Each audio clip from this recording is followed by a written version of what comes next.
Hi everyone. So in today's video, we are taking one question where you can see one circuit is drawn here.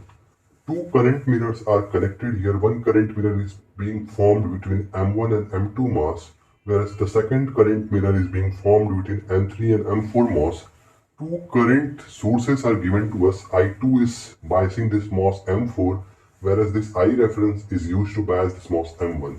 One interesting thing which is given in this question is that we have been given the current graph with respect to time.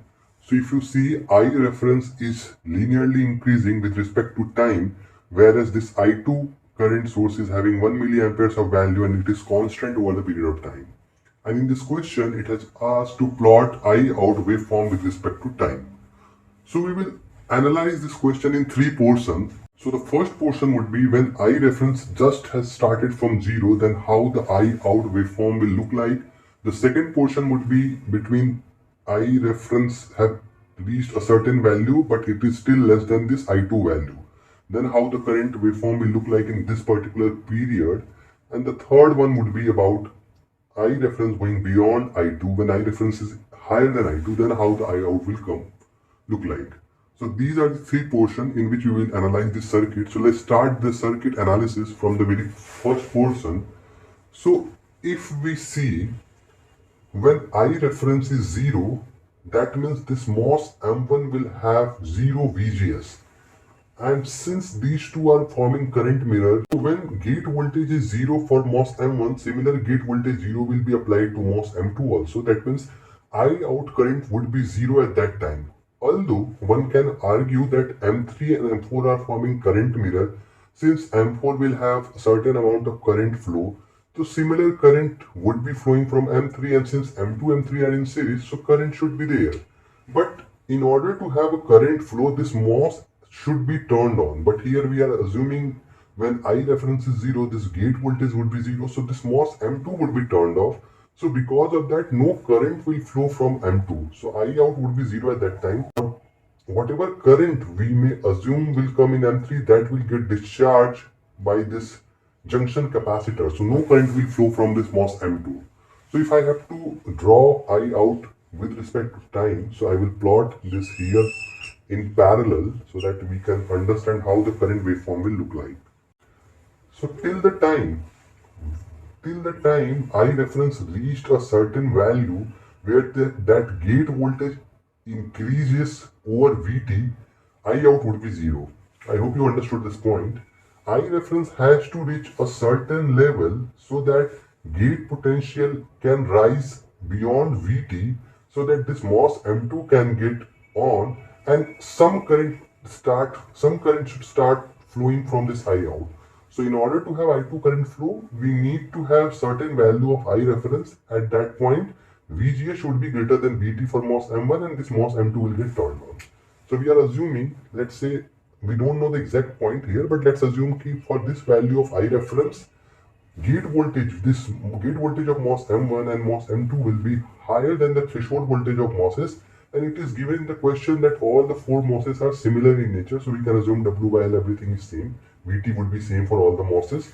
So we are assuming at this point our I out will start rising. So I out will start rising and it will linearly follow I reference. Why it will linearly follow? Because we know in current mirror I out is basically dependent on W by L of MOS M2 divided by W by L of MOS M1 into I reference. Since both the MOSes are same, so this will get cancelled out, so I out would be equal to I reference. Now the interesting part is from here to this point, when I reference is rising but it is lesser than I, how the current waveform will come. So one can say I out should be equal to I reference in that tenure also, but it is not always like that. Why? If you see this structure, MOS M2 along with MOS M3 is kind of forming common source configuration with source degeneration. Why? Because gate voltage is applied, input is applied at gate voltage, output is being taken from output, Iout. So this is common source configuration with source degeneration configuration. And one more thing, if I have to write Iout relation with I reference in terms of GM, what I can write here is for for MOS M1, I can write I reference would be equal to GM1 into VGS of that MOS, right? So VGS can be write from here I reference upon GM1. Similarly, if I have to write the similar thing for MOS M2, so Iout can be write as GM2 into VGS.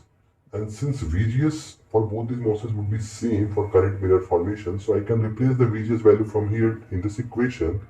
So I will get GM2 by GM1 into I reference, that is the value of Iout, right? Now, as I'm mentioning you, these two are forming a common source configuration with source degeneration like this. So we know for common source configuration, so the effective transconductance of this MOS M2 can be write as GM2 upon 1 plus GM2 into, usually we write as RS in source degeneration case. Here this RS will be replaced by R naught of this MOS M3, right?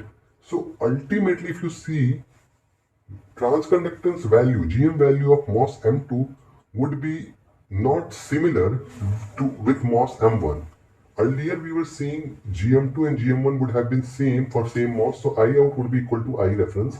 But for this particular case where I reference is starting from mid value till that value where it is lesser than the I2, our GM value will be different for MOS M2, so our Iout will be slightly different than I reference. So till this period, our Iout will be slightly lesser than I reference till the point our I reference reaches equal to the I2. Now what will happen in this third case when our I reference start increasing beyond I2? That means I reference is greater than I2.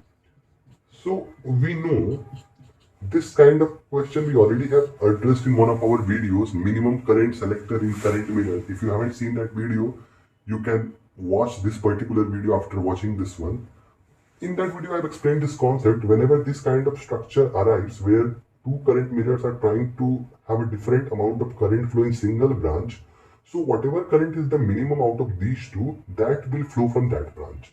So now since I reference is greater than I2, this MOS will try to force I reference current in this M2 branch, but this MOS M3 is making a current mirror with M4, so it will try to flow I2 current.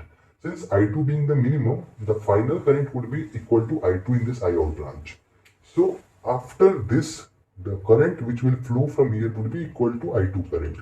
So this is how our Iout curve will look like. It will start after certain point of t. It will not exactly start at t equal to 0. It will take some time till the point when at that particular value of I reference VGS become greater than VT, Iout will start flowing.